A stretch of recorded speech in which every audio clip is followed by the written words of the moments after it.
Calvin. Yes. Where's the truth? Out there. And tonight, we're going to find it. Here on Podzilla 19. What? Sorry, What did you look at? The, tattoo parlor across the street has their open sign on, and it caught my attention, and then I thought maybe you left your sign on, and then... It's a good start. That's when you started yelling at me. I didn't yell at you. I was aggressive, passively aggressive. I was aggressively passing the buck to you. It's I Want to Believe here on the Podzilla 1985 network. And tonight we got a couple of really fascinating stories to tell you guys about. Let me give you the introductions real quick. My name is Shannon Young. I'm going to host tonight. With me, as always, Calvin Hebert. What's up? And no relation, Ali Hebert. Hi. You two might actually be related. I haven't done a 23andMe yet, but... I don't know. Do we look alike? No. Not really. One of you is kind of sarcastic and smarmy, and the other, no, it's the same. You're the same. It's the same person. So, here's the thing tonight, kids. If you're listening to the show, the main topic of the show tonight, we're going to be talking about God. If you know me, if you know my history, God and I don't have a great relationship. I feel like an abused wife in a lot of situations when it comes to God. So we're going to be discussing the existence of God. We're going to be talking about if God exists, why is he the way he is? If he doesn't exist, how do you explain the universe? All these things we'll be talking about tonight. With that said, if you don't listen to the main part of the show tonight, I completely understand. I know we have a lot of religious listeners. I'm going to try my best to not be insulting or offensive when it comes to discussion about God, because believe it or not, and you might not, I'm actually very respectful of people's beliefs.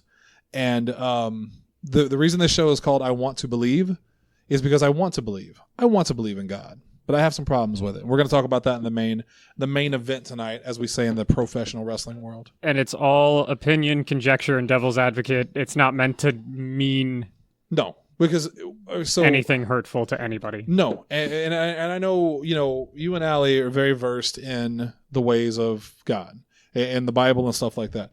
And I've read it. I've read the Bible. I've studied, but I would never be so arrogant as to say this definitely is or this definitely isn't. Life to me is open to interpretation, and just because I don't have the facts that I can say this does exist doesn't mean that I'm outright say it doesn't exist, because I also don't have the facts for that. So I'm not saying from the start of the show that because you believe in God you're wrong or you're right. I'm also not saying that he does or does not exist. We're just going to explore the possibilities tonight. It's going to be a fun show. I just shrug emoji, yeah, right there. But we do have some stories to start off with that are very not religious. So even if you hate my guts and you don't want to listen to me talk about your Lord and Savior, you can hear me talk about aliens. So let's do that. Sound fun? Sure. Okay. Real quick, let me talk about something real quick. Two things. One, you know what tomorrow is? I know today is Taco Tuesday. Yes. Why aren't we having tacos for dinner? Lindsay doesn't like tacos. Oh, Lindsay Wolfgang, by the way, not here tonight. Unfortunately, she had to work. And it's probably best if she has to work, then you can eat without her. I can have Taco Tuesday without her? Yeah. But only if I can take her place in Taco Tuesday and you get me tacos. We make the tacos, though. I mean, tacos are tacos. I don't care. I don't care how you cut it up. Just give me some tacos. Tomorrow, Allie, do you know what tomorrow is? Think it out. I'm not trying. No, yeah. It's 9/11. It is the anniversary of 9/11, September 11th. I think we've done multiple shows where we kind of go over where we were on 9/11. I'm not going to do that again this year, but it is a very, very important anniversary and important to remember that day and everything that happened and all of the suffering and the togetherness that we've had since then. It's something you should remember. So tomorrow we're going to be talking about wrestling. I doubt we'll squeeze it in. I wanted to squeeze it in today and mention how important that is. Two, and I'm not trying to gloss it over. It's just we have talked at length about 9/11 before. Go listen to one of our other shows. Go listen to any show that was on 9/11 before. Two, last night. So Allie goes to bed, and I go say goodnight to Lindsay. I go to the living room. I pour myself a drink of water, because I'm living the clean life. I tried to as best I can. And Lindsay comes out, pissed off look on her face. And she says, okay, how'd you turn my TV on? And I was like, what are you talking about? She's like, my TV just turned on. And I obviously didn't do it. So I said, I'm sorry, I didn't. And she doesn't even have one of the Roku TVs that uses the same remote as the other TVs. No, it has a separate remote for the television. So I go into her room and I'm like, where's your remote? It's on her nightstand. She couldn't possibly have touched it, and I didn't touch it. So I'm going to chalk it up to... What did it turn on to? Static. Oh. So just static. So nothing. It's not like a game system or something accidentally turned on and it turned some TVs will turn on. Yeah, and automatically. sometimes if you like screen share from a phone, it'll turn the TV on. Nothing like that in this case. It just went to static. I'm going to chalk this up to just faulty electronics. To be fair, so what you do when you're in the paranormal community like we are, after it happened, I sat in there for 5 minutes talking to something that probably wasn't there and telling it, turn the TV on again, move something, nothing happened. So again, probably faulty electronics. But the funny part is that this isn't the first time that's happened to Lindsay. When we lived in Illinois, when we lived with my parents years ago when we first met and got together, the TV in our bedroom, there was a night or two this happened where it would turn on. And she would come we had a separate room that we had our computers in. So she would go to bed and I would stay up on the computers and I would write or do whatever I do. And she would come in and say, hey, the TV turned on. I didn't believe her. So I went in her room and the TV was on still. I turned it off. I'm like, okay, you're crazy. Cause I thought she was crazy. And I go back to my room. She come in there 5 minutes later. The TV turned on again. Walk back in. TV's on again. I turned it off. I sat there and I said, I'm going to sit here and let's see if the TV turns on again. And sure enough, it did. A couple minutes later, the TV turns itself back on. In the middle of the night, it turns itself on and off constantly. We had to unplug the television because it wouldn't stop doing it. Left it unplugged for a day or so, and then the next time we plugged it in, never did it again. I'm going to chalk it up to faulty electronics. Gremlins. But I'm not saying that it's not paranormal because paranormal things do seem to happen around me for some reason. When I was in the kitchen last night, right around that same time, I heard talking. Talking to the point that I actually stopped what I was doing and turned around and looked around the living room and said, hello? To make sure I wasn't crazy. A couple minutes later, Lindsay comes in and says, hey, my TV turned on. So is it paranormal? Probably not, but it's something to think about. Okay. That's the personal story. Let's get to the news. This one's from Coast to Coast AM, a wonderful, wonderful radio program that I encourage everybody to listen to. It is a fairly long story, but I think it's pretty interesting. I wanted to get all the details right. So, from Coast to Coast, in a truly bizarre story out of New Mexico, 2 men claim that they had a close encounter with what may have been a UFO resembling a circus tent, Calvin, and its alien occupants during a recent hunting trip. Josh Brinkley and Daniel, I think it's Lucero, but I'm going to say Lucario because I think that's more interesting. Daniel Lucario told the Santa Fe New Mexican that their puzzling experiences occurred over Labor Day weekend on a mountain known as Hell. All right. That's a weird mountain name. Butcher time. Cerro de la Ola near Taos. Oh, yeah. Come here. Hey, translate this for me. What is that? But am I pronouncing it correctly? Is that close enough? She did it way better than I did, but it's close. It's close enough. It's close enough. Near Taos? The duo had been camping at the site for the start of a bow hunting season with the hopes of bagging some elk. But they wound up coming home with a far more fantastic story to tell. The weirdness began on the morning of September 1st when the 2 men were on opposite sides of a field waiting for elk to emerge from the nearby tree line. Now, Bob hunts all the time. And from what I understand, this is what hunting is sitting quietly for hours and seeing nothing. Yes. That's the important thing. According to Brinkley, this is important, he grew bored with this tactic after about 3 hours and chose to start hiking through the woods in search of the animals and eventually wound up on top of the mountains. Why somebody would choose to go out to the wilderness for 3 hours and sit quietly when you could be at home playing video games or showering, I don't know. Eating tacos in the shower. While playing video games. Shower tacos are the best. It was right there that he allegedly spotted what initially appeared to be 2 people standing side by side, staring right at him about 35 feet away. He walked across the field between them with the intention of speaking to the 2 strangers, but when he briefly looked away to maneuver around a bush, they had vanished. Looking back on the encounter, the bow hunter recognized that there was something odd about the duo. He said the shape that would be like their heads, it looked like they had huge hoods on. It looked like 2 ribbons come off either side to a point at the top and bottom. In the middle of the oval was just gray. I tried to wrap my head around what he's trying to say there. Thin men? And I couldn't think of it. What is it? You think thin men? Well, I don't know if there's a point in the top and the bottom, in the middle.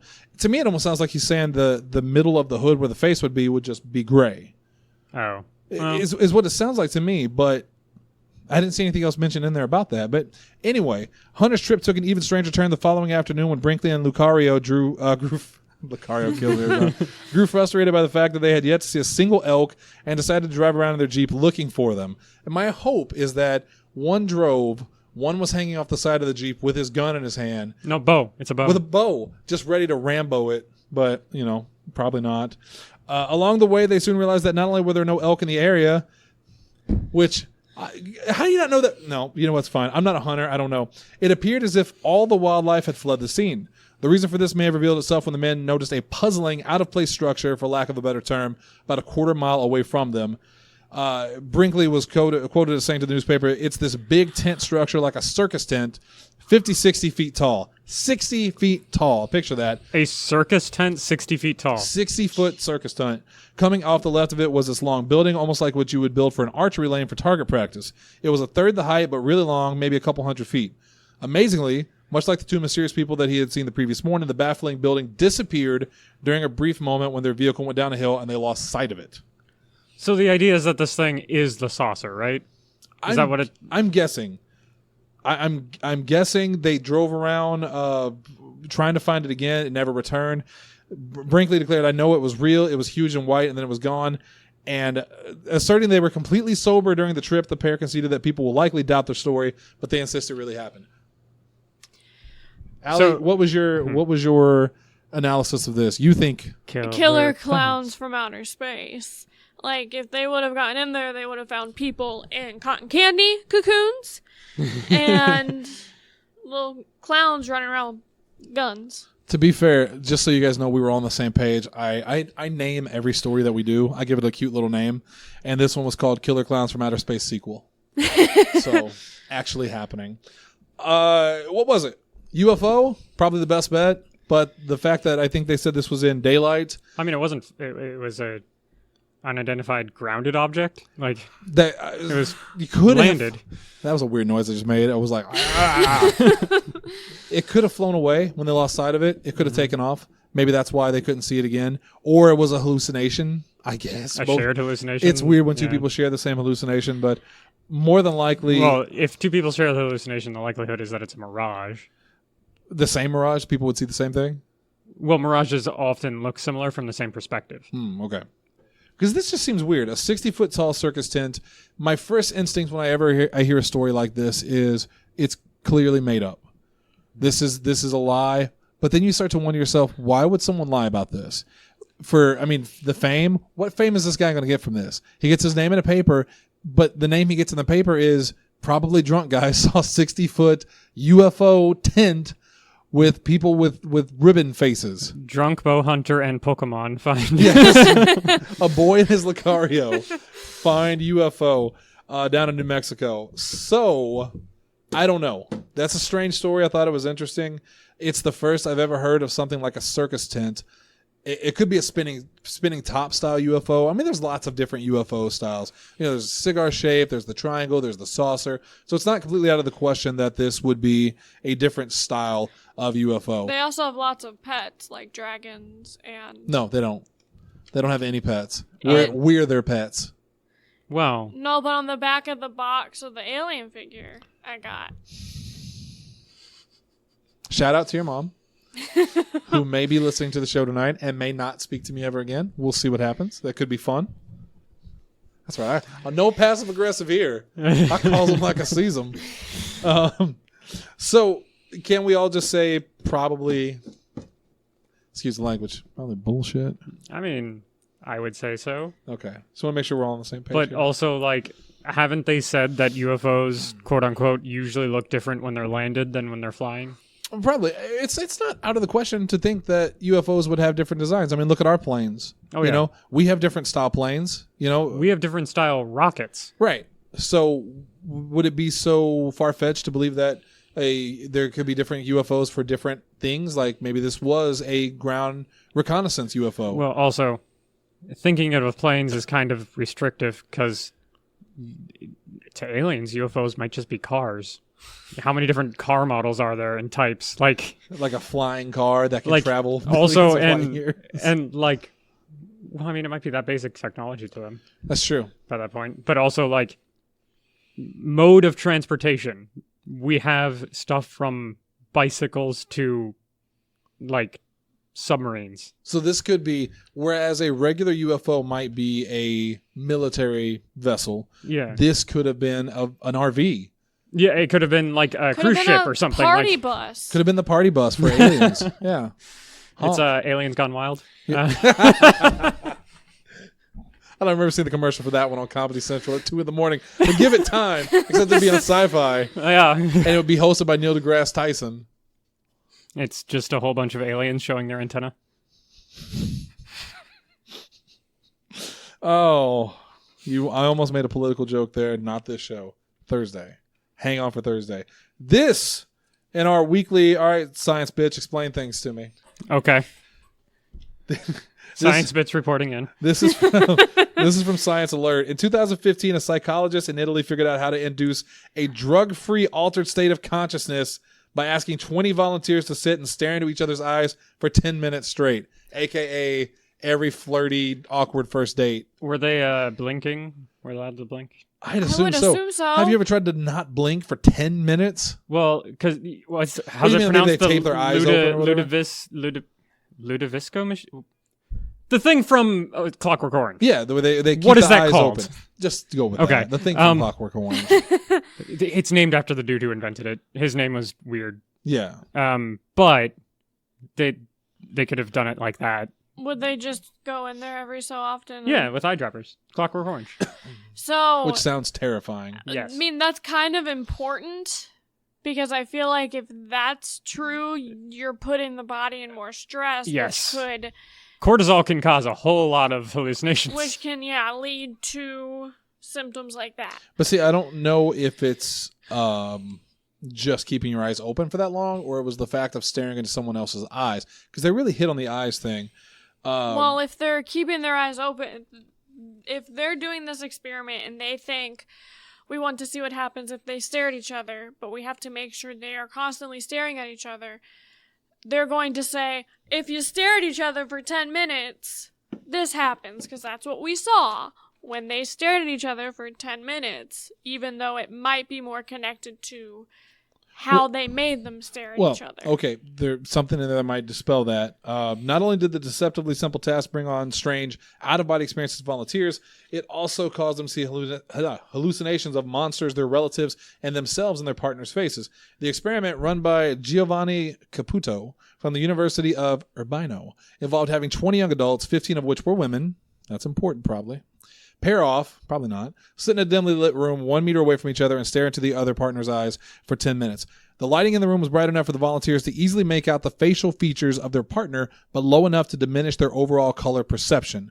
A control group of 20 more volunteers were asked to sit and stare for 10 minutes in another dimly lit room in pairs, but the chairs were facing a blank wall. The volunteers were told very little about the purpose of the study, only it had to do with a, quote, meditative experience with eyes open. The participants in the eye-staring group said they had a compelling experience unlike anything they felt before, wrote Christian Jarrett for the British Psychological Society's Research Digest. That was a lot to say there. The results recalled what Caputo found back in 2010 when he performed a similar experiment with 50 volunteers staring at themselves in a mirror for 10 minutes. Quote, the participants' descriptions included huge deformations of their own faces, seeing the faces of alive or deceased parents, archetypal faces such as old women, children, or the portrait of an ancestor, animal faces such as cats, pigs, and lions, and even fantastical and monstrous beings. All 50 participants from the previous one reported feelings of otherness when confronted with a face that seemed suddenly unfamiliar. Some felt powerful emotions. So there was a control group, and I didn't write it all down because I was trying to save space because this stuff went on forever. Mm-hmm. But the control group didn't see it. It was only the group that saw into each other's eyes that experienced these crazy hallucinations. So when you kind of just daze off, have you ever just kind of been sitting there staring at something, not purposely staring at it, but then you just kind of daze off and things start to blend together? No. Okay. Well, I have. Things start to blend together and what you're looking at isn't really what you were looking at before, but you need it can't be blank. It can't be like a blank wall. Yeah, there has to be. There has to be context there for something your brain to for work with. yeah. You know what you are? You're the kind of Scully that if you saw a ghost walking in front of you and you shook your head and it was But gone, this you isn't would what think, we're talking boy, about. that was some crazy lighting from the crack in the wall that made me think I saw this legitimate ghost right in front of me. You have to explain things with your science craziness, and you can't just accept the fact that there Because are if monsters living in each other's eyes. Okay. They're called homunculi. Hello. Especially, they also From Full Metal. dimmed the lights, so even whenever you are focused, things aren't fully there. Our brain loves to fill in pictures when we yeah. don't have all the information. So It's a common problem with ghost sightings. you ever can't sleep No, serious. I'll come back to it in a second. and stare at the ceiling? Well, our room is pitch black, Oh. but I know the ceiling's up It there. is. Okay. But I have before, yes. Yeah. Yes. So you ever have that moment where like what you're focusing on the ceiling is still clear, but everything around that is like almost shifting? Like it's not, but your brain has kind of tuned it out as background noise and it just kind of Floats. Yeah. And I've sat in a car driving at a stoplight, and you look at the road. well, no, you're stopped at a stoplight. Yes. And you look at the road in front of you, and even though you know you're not moving, you can see the road shifting forward. Exactly. Yes. I've So- experienced that. That mixed with the fact that humans want to place things in a way that their brain understands. It's why you see faces in everything, and the fact that whereas it might be kind of pseudoscience, there have been connections with locking gaze. So a lot of hypnotists will use gazes to like. Oh, Is that a tractor? What was that? it Is looked it like a motorcycle? lawnmower or Okay, something. all right. But a lot of hypnotists will use gaze to kind of put people in suggestive. Yeah, the power of Yeah. suggestion and yeah. A lot of mentalists do this too. Right. And it's like that part might be a little bit pseudoscience, but there's something there that we don't quite understand. And I think it's a combination, like a cocktail of all those things. So you think Yeah. these people were basically almost putting themselves in a trance, and then Yeah. their brain was running wild with pictures well, and especially if images it's that they could see. it's a experiment about meditation. If they're trying to put them in a meditative state with their eyes open, like have you ever meditated really deep meditation to the Yeah. point that you're basically dreaming? Yeah, you're just floating. Yeah. That with your eyes open might look really weird. Right. Like that's just meditation can do weird things to your brain. So Right. And Allie, back to what I said I was going to come back to. In ghost hunting, and if Tanner were here, he could back me up on this. One of the most common things is that people will see in a very pixelated image or in something that's not crystal clear, or if you looked into the woods and you saw light hitting leaves the right way, their brains will form images. That's a person. That's a person's face when there's nothing really there. Your brain wants to see it. your brain wants to make sense of what it's seeing, and it can only make sense of what it's seeing with knowledge it already has. And it's constantly doing that. I remember whenever I was a kid, whenever we lived in Pennsylvania and we shared a room, I remember having a dream, and there was this big wait. Is this the Fruit Hill or Penn State? Penn State. Okay. I don't remember Fruit Hill that much. Okay. I remember having this dream, and in this dream, me and Calvin were being chased by this like almost orange fluffy elephant thing. It was almost what's his name? Bing Bong from Inside Out, but orange and like had long fur. It was weird. And I remember wait. I remember waking up from it and going, that was so weird. And then seeing the silhouette of that monster and a shadow on the wall. Because sometimes I sleep with my eyes half open, I know. and my brain saw that, created this monster Based on the shape. based on the shape. And it was similar enough to like an elephant. In ghost hunting, we call it matrixing.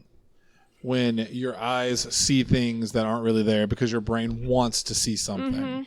And I just find it odd that she can't remember Ichabod Crane, but she remembers Bing Bong. Disney. It's what they do. Wasn't Sleepy Hollow a Disney film? I don't know. No, I don't think so. I was going to say I doubt it. But they did. No, they did do they did a Legend of Sleepy Hollow movie, but it didn't have Johnny Depp, so she didn't see it. Hey, speaking of UFOs and unidentified things, this is from Politico. And I normally quote stories from Politico on the show, but not this show. Normally it's the Thursday show. Today we've got a story from Politico that pertains to us. A top Republican on the House Homeland Security Committee is accusing the Navy of withholding information about reports of unidentified aircraft after officially requesting more data on the mysterious encounters. I said committee. I stressed it because apparently earlier I said, what is it? Committee? Yeah, committee. Which is not a word. Representative, or maybe it's Republican, it could go either way, Mark Walker of North Carolina, the ranking member of the Intelligence and Counterterrorism Subcommittee, asked Secretary Richard Spencer in July to outline what resources the Navy is dedicating to investigating these sightings. He also asked if officials have found physical evidence to substantiate the claims and whether they are aware of any foreign nations or private companies that have introduced breakthrough technologies that could explain them. Walker said he is discouraged by the Navy's seemingly Jesus. That one stopped me in my tracks. The seeming unwillingness to provide. Seeming is a weird word if you think about it. Seeming. Well, are you like hemming something? Is that seeming? I keep wanting to say like seemingly because for some reason that word feels like a word I should be saying. Seeming unwillingness to provide his committee with more data about the so-called unidentified aerial phenomena, the term the Pentagon prefers over the more traditional unidentified flying objects, or UFOs. Aerial phenomena. Which I guess makes sense, but I mean, so that's... But that could be something else. If there was an if there was unidentified aerial phenomena, UAP. Oh, sorry. It's okay. It's okay. I said seemingly. Yeah. If there is fireworks in the sky that you don't know what they are, that would be unidentified aerial phenomena. Yes. That happened over last 4th when they did the smoke rings. Because Lindsay took a picture of it and freaked out. I didn't know about it, so I thought it was cool. But to me, that is very, very different from unidentified flying objects. Because an unidentified flying object is like not sentient, but it's is moving with control. Purpose. Yeah. Anywho, back to this. Which get your stuff straight, government. UAP, that's never going to catch on. Mark. That might be their point. To get people to stop talking about it. Mark Walker said, while I'm encouraged the Undersecretary of the Navy confirmed that UAP encounters are fully investigated, there is frustration with the lack of answers to specific questions about the threat that superior aircraft flying in United States airspace may pose. If the Navy believes that China or Russia possesses advanced aerospace technologies that represent a national security vulnerability, the American people have the right to know what their government is doing about it, he told Politico. And yes, absolutely. How many times do we have to stress that on this show? That when you say, and maybe that's why they use UAP. Because to get away from UFOs? To get away from the stigma that people that see UFOs are nut jobs. Because it is very, very vital to the security of our nation that if there are crafts of terrestrial design that are flying over the United States and we don't know what they are, that's a problem. That's something we need to know about it. It's not science fiction. It's not insane. This could be a legitimate risk to the United States. So why are we not taking it more seriously? I never thought the Republicans would be on my side. Thanks. I like how you're aggressive about that. Well, they make me so mad sometimes. But in this case, I absolutely agree with them. And I think this is something that really needs to be stressed because there have been not just the sightings from, the 50s and the 60s and the Foo Fighters and all that stuff, but I'm talking about like current Navy sightings by pilots, by officers that have seen stuff that they can't explain. And if they're not being taken seriously on this, then who better to make a judgment call on unidentified, aerial phenomena than people that work in this industry. So I don't understand why this is so hard. Maybe they know something that they think we don't need to know, and so they're not making it public. I mean, God knows they do that. But at the same time, I feel like we should be able to know about it. I mean, with the Freedom of Information Act and everything we've done, I feel like these kind of things should be unsealed. There's a television show that I used to watch that I don't watch anymore. It's not good.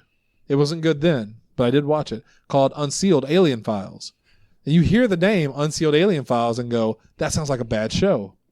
But I loved it, and it came out after the Freedom of Information Act when they unsealed all these records of these UFO sightings. And that when they unsealed Project Blue Book stuff too. I think it was after Blue Book. People knew what Blue Book was, but I don't know how much of it was unsealed. And 90% of it's still redacted. Yeah. Like it's blacked out. So even with the Freedom of Information Act, we still don't know anything. The stuff that the Navy blew off the oven, I don't know. Use your own damn terms here. Make it up in your head. What they reported on in the past year or two has been the most explosive and legitimate reporting of UFOs in the history of the United States, I think. And we're still not doing anything about it. Like, what is it going to take? Does it take a UFO landing and some dumbass elk hunters seeing it to finally get people paying attention? Because that happened too. Go back 30 minutes ago. We talked about it.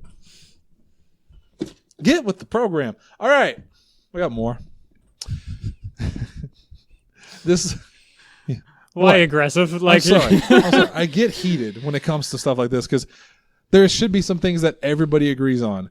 And I feel like United States security should be one of them. Whether you're a Democrat, Republican, whether you believe in UFOs or not, the security of the United States should be important to you. And look, I know I'm guilty of going on long rants about presidents who may or may not have drawn, hurricane trajectories with Sharpie or, things like that. He did that. Did you not hear about that? He absolutely did that. But this is one of those times I'm thinking like, let's maybe spend not 24 hours a day talking about something Trump tweeted, and let's talk about something that could really impact the United States. That's my thing on that. I think Allie's going to pull up so I'll tell them what happened. So basically, remember Hurricane Dorian? Yeah. Well, Trump tweeted out that Alabama was going to be hit by it. I heard that part. Well, they refuted it and no, that's not going to happen. So Trump presented a map showing the original trajectory of Dorian with the I think she has a picture. He doesn't even know how these maps work. He literally drew on with Sharpie. It's not following the trail. Yeah. He just added it on to the end. Yeah. But that's a different show. That's a different show. I'm already going to piss enough people off here tonight. Doesn't the trajectory, this is a serious question, doesn't the trajectory change dramatically when it landfalls? It does. And it changed the map that he had because he presented another map that was outdated hours before he made the tweet. So at one point, he may have actually been right that Alabama could have seen something from it. But by the time he tweeted out about it, it had already been proven that was not going to happen. So he was making people afraid for no reason. Yeah. Which is a problem. And it should have ended there. It didn't. Stay tuned to Thursday. We'll talk about it again. We talked about it last Thursday. Let's move on. Okay. This is from Gizmodo. I love Gizmodo. One of my favorite sites. Instead of developing an intricate electronic card skimmer or pulling off an elaborate online scam, a cashier in Japan used the most undetectable tool imaginable to steal the credit card info of over 1,300 customers. His immaculate and instant photographic memory. Brains. Turns out the most dangerous monster was humans. Yusuke Taniguchi. A 34-year-old part-time working cashier. Wait, is it really Yusuke? Yusuke. Yusuke? Yusuke. Are you sure it's not Yusuke? Maybe Yusuke. All That's actually, I didn't think about that. Let's say with that. That's because Yusuke sounds... Usually they drop the U sound. And it sounds too much like you could turn that into a slur. And I don't want to do that. So Yusuke Taniguchi, a 34-year-old part-time cashier working at a mall in Koto City, Japan, was born with a memory that puts the rest of us who often struggle to recall our passwords to shame. In the time it took to cash out a customer, Taniguchi was able to memorize their name, credit card number, expiration date, and security code for later use. Police say that he admitted to using the fraudulent credit card information to buy goods that he would later sell at a pawn shop to cover his living expenses. Wow. Dude memorized over 1,300 customers' credit card info in the briefest of seconds that it took to ring them out. Now, I'm going to say something to make this sound less impressive. It's not impressive. That's not what I'm saying. But he memorized one, then wrote it down, And then memorized another. And then memorized another. It wasn't he kept all of these in his brain. That's true. When you say it like that, it does sound less impressive. But still, can you memorize even just your normal credit card number, not this I couldn't tell you what it is right now. Security? No, Yeah, exactly. no. So, yeah, good. I don't know what happened to him. I don't know if he's at trial now, if he's been already put in jail. I imagine he's probably going to get some serious trouble for that because that's 1,300 people. That's pretty bad. Mm-hmm. And then finally, this is from Fox News. See? I'm fair. A couple from Missouri, which is where we're from, claims that their house is haunted and they can't live on the property anymore. Instead of trying to sell it, however, they're hoping to give thrill seekers a truly unique experience by placing the location on Airbnb, as you would do if you had something like that. According to the couple, the first group to rent it couldn't even make it through the first night, which is completely unsubstantiated. Why do I feel like if anything happens, I'm going to be like, they planted like things in the walls. See, that's why I can't go on any kind of haunted ghost tours. Right. Whenever even if it's a supposedly haunted place, and they're like, well, we'll give you a tour and show it to you and talk you through it. So like, I want to explore it on my own. Let me go off on my own.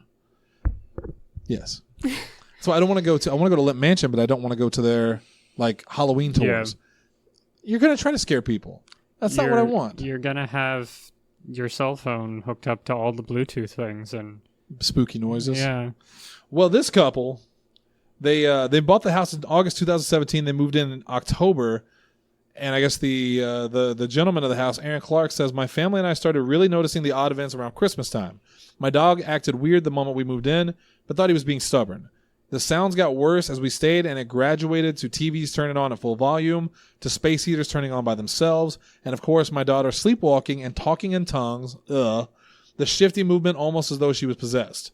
What makes that unique is she would never do this anywhere else. She would stay the night at her grandmother's house and would be fine, but when she came back home, she would start back up again. First off, the quote that I just said, I copied down verbatim from Fox News' site. I fixed a lot of what they put. Their version said that she would stay the night at her grandmother's house and would be fun, but when she came back home, she would start back up again. And maybe they meant that. Maybe he said she would be fun, but what I think is that somebody at Fox News isn't paying attention. They're not paying attention there. They're not proofreading this stuff. Aaron also confirmed that he and his wife both saw a tall man in a suit and a top hat out of the corner of their eyes. Was just from Haunting of Hill House. That's true. Which I thought she was going to call me out. Because I have a top hat and I'm tall. Are you haunting this guy's house? Is this what you do at night when you leave here? If you're curious, like I was, the house in question is the Hobo Hill House. Hobo Hill House. The Hobo Hill House in Jefferson City. I am more and more dubious. And you can rent it for $275 a night. No. Now, to be fair, it's big. Like I was looking through it. It's multi-bedroom. It looks like if I were staying somewhere and we had a group, I would stay there. In fact, I'm thinking of staying there. Because I want... You know who lives in Jeff City? Yes. Matthew Sin. Yes. Friend of the show. Longtime companion. Yes. I've always wanted to go visit Matt in Jeff City. If I can do that and stay at a haunted Airbnb, I think that's worth the price alone. Do you think it's haunted? No. Or do you think they were just like, hey, we need to make more money. Have you heard of Airbnb? Yeah, but everyone has an Airbnb. But what if we have a haunted Airbnb? I think the power of suggestion. If you are a random person, let's say placebo effect. Yeah, let's say you're a college student and you and your friends are going to go stay at this place, and you heard that this place was haunted and they couldn't stay the night. You go in there, the first time you hear a creak or a noise, You're gonna go, what was that? your brain's going to go into over. Gonna be like, well, it was a ghost. But see, I'm not like that. You put me in this house, I will investigate it. And I will tell you whether or not I actually think it's haunted. So I would love to stay at this place. Here's things in the walls. Whenever we leave, there's just holes punched in the walls. I had to figure out what the noise was. Yeah, I'm going to cut walls. I mean, obviously. I'm not just going to not investigate that sound. Well, I'd be doing myself a disservice as an investigator. I would love to go to this place. I'm legitimately thinking about taking a trip up to Jeff City, visiting Matt Sin. How many people are you going to get to go with you? I'd say probably 5 or 6 if I could. Split the cost, because this, like I said, this place is like 5-6 bedroom. Like, it's a big place. I've never used Airbnb, but I've always heard good things about it. So I would love to do this, and we might actually do this. In fact, that could be our Halloween special. We could go to Jeff City and film our investigating a haunted Airbnb. Think about it. If you're wanting most of PZ85 to go, it would have to be a Monday. We'll shut the store down. Like Sunday night to Monday. Yeah. Think about it. I mean, it should be a night. Yeah. It should be a night. So, if you'd like to see us go to I have cameras. Hobo Hill, Missouri, and investigate. Oh, I'm sorry, the Hobo Hill House in Jeff City, Missouri. Let us know because we would love to do that for you. All right, my throat's starting to get sore. Support us on Patreon. Yeah, but Jesse won't let us take that money for it. Probably, he's a Grinch. He only uses it for equipment and stuff. But this is podcast related. We would be implementing the equipment. Yeah. For, This will be podcast related. yeah. So I think this is a solid thing. That's a good thing. All right, let's talk about, you know what? Allie, what was that? That was your notes. Notes are gone. Threw them behind me. Let's talk about God. Go ahead. You start. Which deity? The God. A God. The one true God. Allegedly. Those are Okay. very different things. So, when I was growing up, I believed in God. Wee lad Shannon. What? Wee lad Shannon. Yes. Never we. Was a lad. I believed in God growing up. The moment I stopped believing in God, I think, the moment I truly put God out of my head was when my mom passed away. Because I was always told, you pray hard enough, you believe hard enough, miracles happen and all that stuff.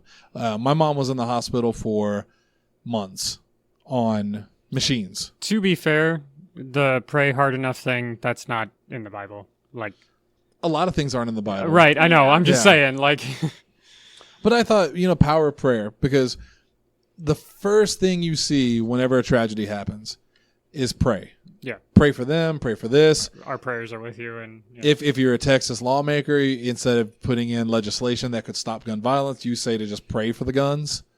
I'm sorry, you pray for the people. pray the bullets away. I'm sure he already prays for the guns. You pray and ban video game demos Yes. at your Walmarts. That will stop all the bad things.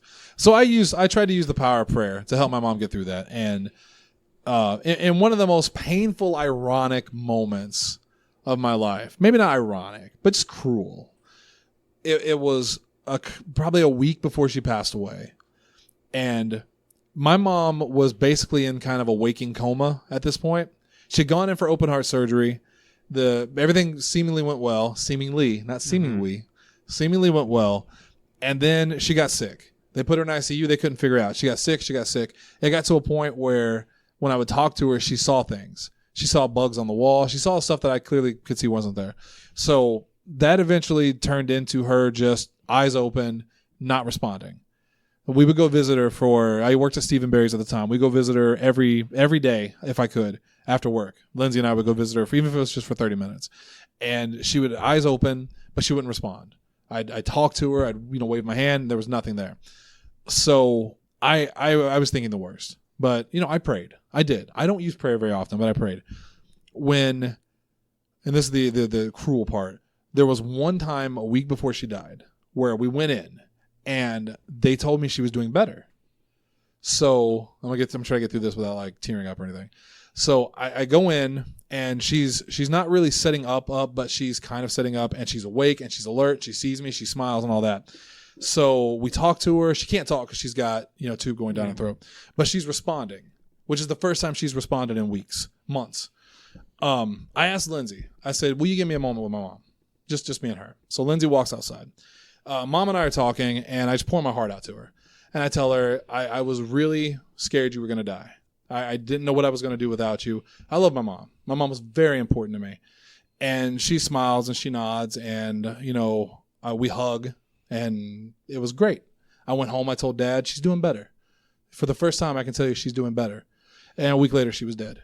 It was the only time she ever came out of it. She never came out of it again. So it was at that point that I felt so betrayed by God.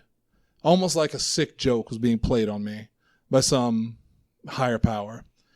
And through all the years since then, no matter what I've read, no matter what I've studied, because I study a lot, I read a lot, I have never given God a chance again because I have seen no evidence that he either exists or that he is good.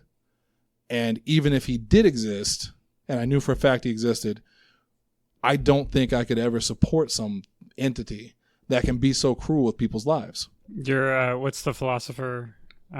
It's if God is good, then if God is good and all powerful, then why does evil happen? Yeah. He's either not all powerful, then why call him God, or he is not good, Right. then why worship him? Like, kind of a thing. I Anything- forget the exact quote, but that's the gist of it. Yeah. I know I've heard one that was, if God is all powerful, he can't be all good. Yeah. And if God is all good, he can't be all powerful. And it's true. I've tried to figure out the version of God that makes the most sense to me. But no matter how I slice it up, something doesn't add up. And again, if you listen to the pre-show especially, and I'll throw it out again here, if you are religious, I'm not saying that you're wrong and that I'm right. This is just my own personal journey through this with God. But it's called I Want to Believe because I want to believe in God. I want to believe that there is something out there beyond this, because That's bigger. And that, where is my mom? Where is my dad? Where is, I've brought this little girl up so many times because when I think of like some of the most cruelest things that could ever happen in life, the 10-year-old girl that was raped repeatedly and then killed and dismembered. Where is she? Is this the only life she gets? That's her existence, was to be raped and murdered.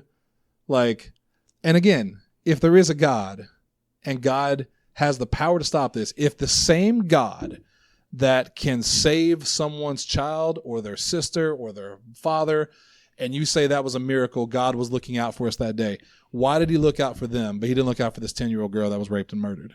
And there's nothing you can tell me that will convince me that it's okay. God has a plan, anything like that, I don't give a shit. That's cruel.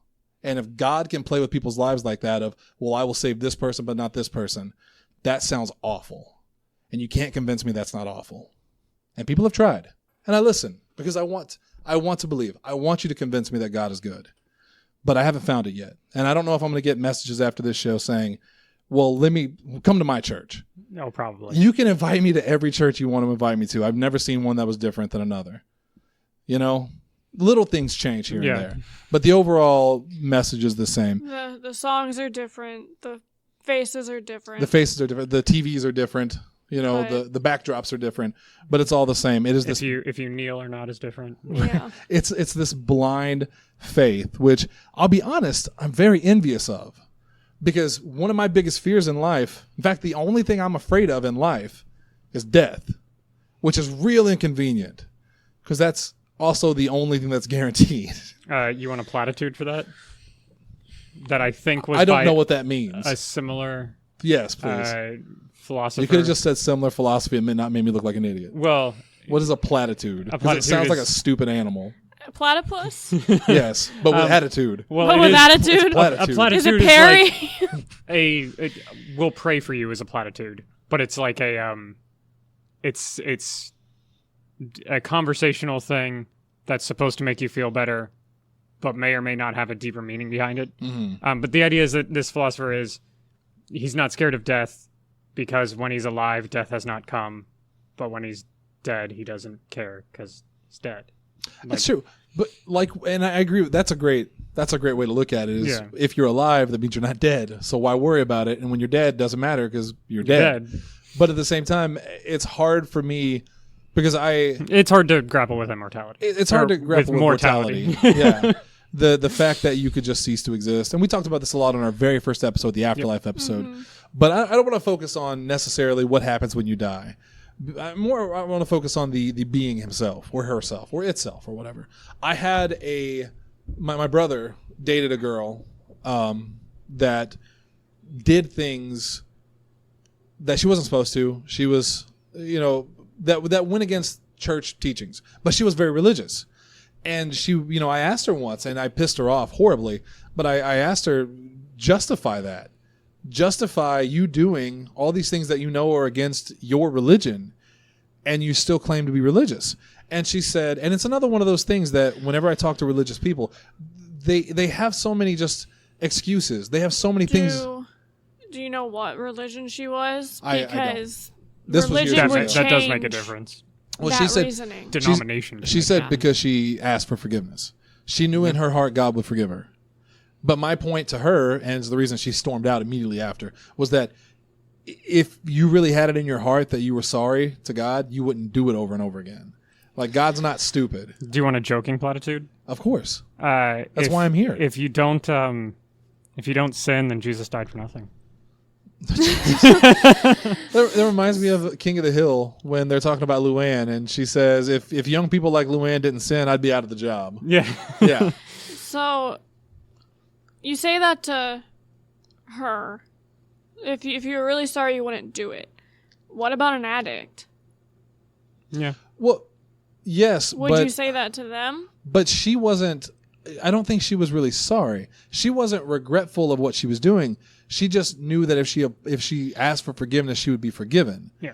I think it matters what's in your heart, because I have done things that I'm not proud of or happy about, and I didn't want to do them, and I'm sorry I did them, and I'm legitimately sorry I did them, and I've done them again. But it's, sometimes it just feels like you can't help it. Well, it's not that you are trying to do it, you just can't stop yourself. You're like watching yourself from the inside. There are some times where it's almost it's a catch-22. It's the lesser of two evils. You have to do it, even though you know it's wrong. And I'm struggling to find an example that isn't a personal story. I don't want to incriminate myself, but Tell us. No. Open up to us. I got Dr. Phil online too.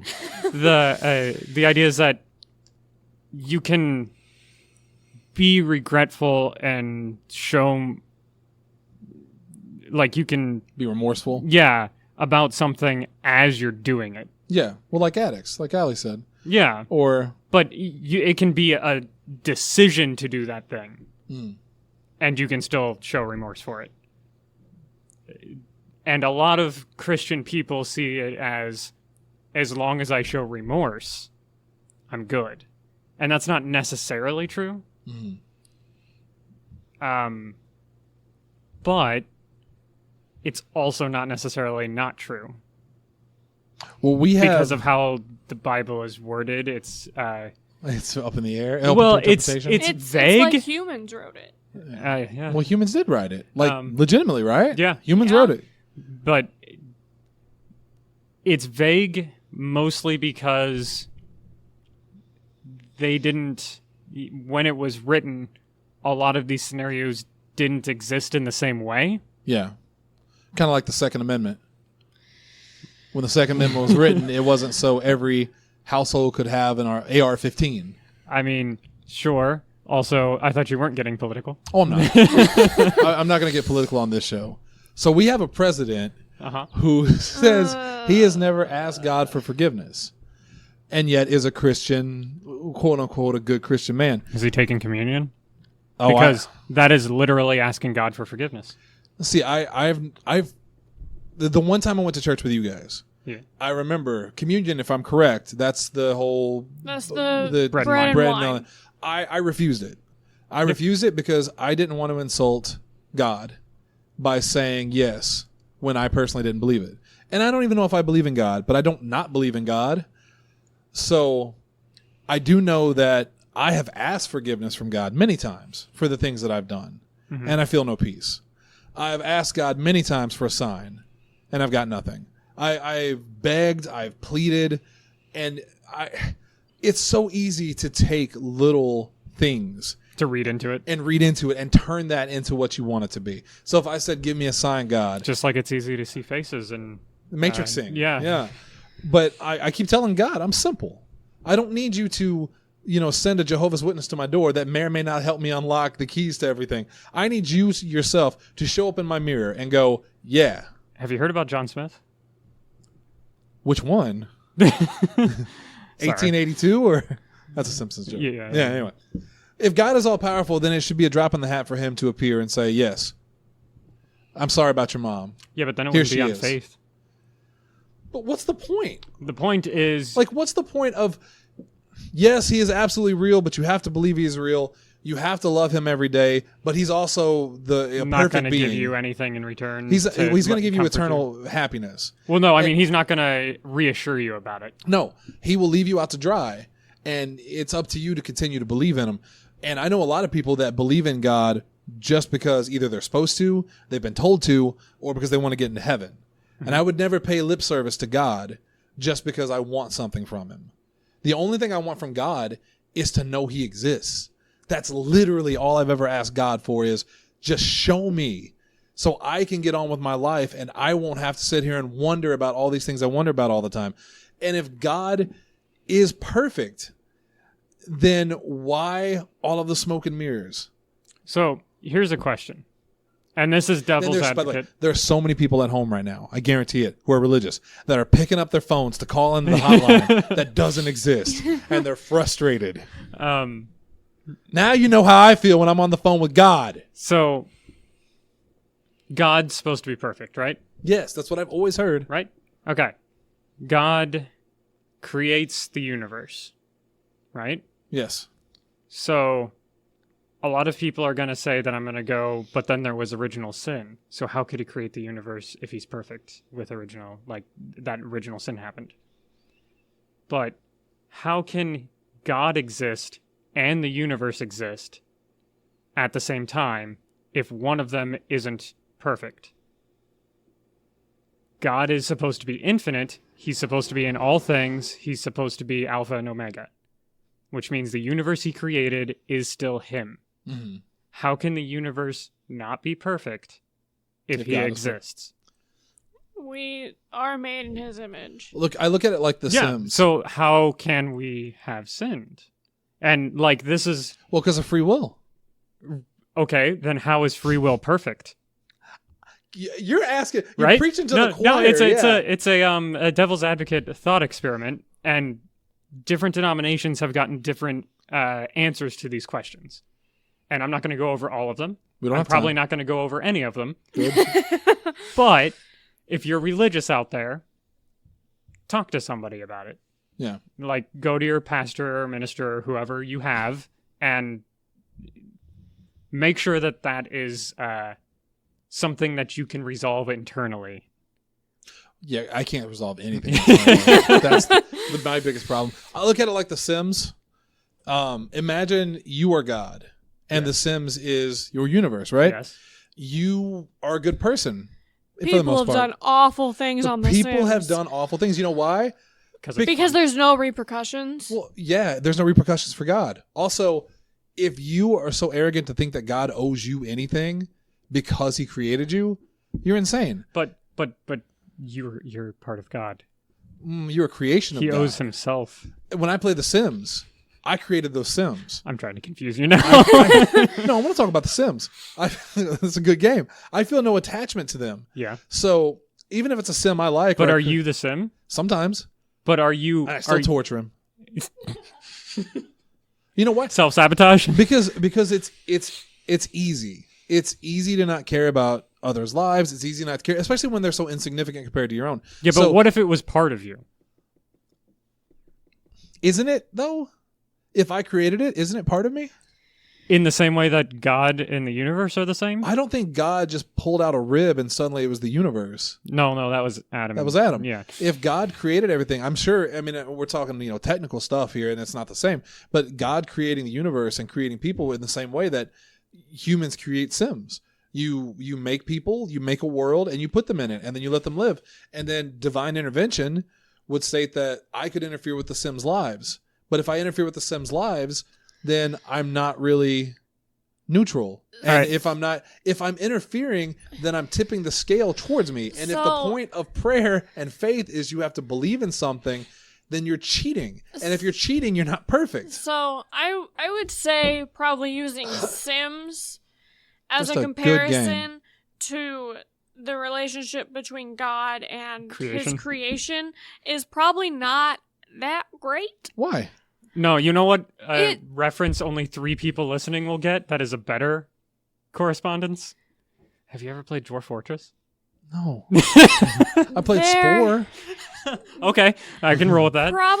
Probably because it's a game. You pick it up, you create these characters, you do whatever you want with it. You can put it down, go on with the rest of your life. So why? Probably a better connection would be having a child. No, what makes you think that God looks at us any differently than we look at an ant?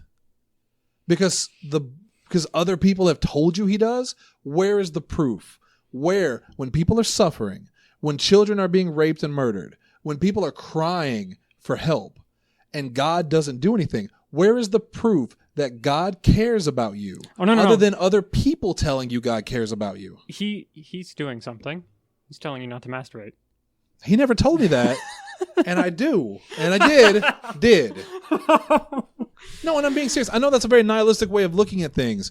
And I don't want to be that way. So that's the point of all this, is that I don't want to believe this. I want to believe that exists, because that sounds amazing, that all of the suffering is for a reason. There is something out there for everybody. But I cannot fathom how God cares about humanity when we are just... To us, we're the most important things in this universe. But to someone that created universes endlessly, we're just another science experiment. So why would he care about us when he could just make a new civilization with the snap of his fingers? What makes you think God also, cares? How do we know that we're not just one of many that he created That's true. already? And again, if you're at home and you're going, you son of a bitch, I don't want to believe this. I want to believe in something better. And I am on a journey to find that better. Nihilists don't want to believe something. So you're not a nihilist, just so you know. Just a sociopath. Well, I've been told. If you are going to believe something, you have to question it. That's true. You have to... But if you question it, do you have faith? You have... Whenever, especially with something like religion, when literally you talk to someone, they have a different belief than someone else. You can walk into a church and every person in that church has a different belief than the person sitting next to them. Every person has an agenda. Well, also every person has individual experiences. They have different things that motivate them and make them believe. So when you're sitting in a church that's telling you that you are all believing the same thing, when in actuality you have very different beliefs, you have to question things. You have to figure out what makes sense for you. But the part that always got me about that, and I agree, but the part that always got me was whenever I look at a lot of kind of standard religious beliefs, that homosexuality is bad, that murder obviously is bad. I'll give you that one. That is terrible. But like homosexuality, take that for example. I don't believe that's bad. I don't believe that there's anything wrong with being gay. But if the actual religion is gay, homosexuality is bad, if that is the actual religion, then just because that doesn't make sense to me, I can't be a part of it then. So, I haven't been able to check this because it requires getting really old copies of Bibles. But someone said that at one point, the verse in the Bible that condemns homosexuality changed. That it used to not say. It used to say young man. Okay, but check what you just said. You heard from somebody. Yes, I know. And I also said before that I haven't checked this. I know. But it's also possible. Well, anything's possible. Yes, anything is possible. And I'm not but trying... again, it also goes back to, because I don't believe it's wrong. I don't. And well, actually, the young man thing, because then it's talking about men as in like the human race. And it's talking about pedophilia. Yes. And is there another reference to pedophilia in the Bible? I don't know. Like I haven't. But I'm it also goes back to man wrote the Bible. And like you said, everyone has an agenda. Right. So it's very hard to... Brings me back to my point when you said, it's more like having children and God, the connection. Why? When has God ever said that? And not just people telling you that's God's love. So if we are made in God's image, which we don't even know. According to the Bible. Okay, so which was written by man. yes. You have to, somewhere, to build a belief, you have to decide that something to you is true. You have to. You can't constantly sit there and be like, well, it could be this, or else you will never fall anywhere. You have to find one belief Welcome that to my something is world. true. I know. And if you fall on the belief that we are created in God's image, then why would we assume that something that we make, a child, the connection we feel with our child, something that is a nurturing connection, that God wouldn't feel it with us? God doesn't feel rage and murder. So why would he feel connection? He That's felt actually- rage yeah, that's and not true. murder. Yeah. He did the flood. But perfect. Uh-huh. But how could perfect God feel rage and murder and then kill people? Jesus flipped the tables and It's almost like none of whipped it makes people any as sense. they were leaving. It makes no sense. Um, But that's not the point of this. Again, I cannot stress enough that I know I'm questioning things, but my goal in that is not to tell you that you're wrong about your beliefs. It's that this is where I am. I am mad. I am mad at God.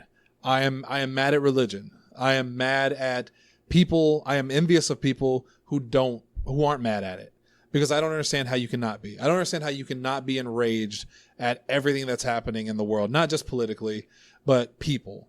Human beings. Can I tell you about our Lord and Savior, the flying spaghetti monster? You can, and then we got to get out of here. I mean, it was a joke. I know you did convert to Pastafarianism earlier today. Oh, yeah. Which was a sweet ceremony. It was very sweet, but I do need that strainer back. Yeah. Well, Tanner, we needed to picture Tanner wearing a tinfoil hat. Bucket. You, or a bucket. Bucket. Then It's you a wearing bucket. the tinfoil hat Yeah. and me wearing the pasta strainer. Yeah. Like, But seriously, she needs that back, because that's how we make pasta at home.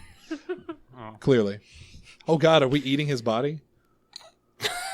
yes, you have to. It's like the Jesus thing. It's communion. Yeah. It's communion. Oh, God. Well, if you're still listening. The sauce is his blood. And It's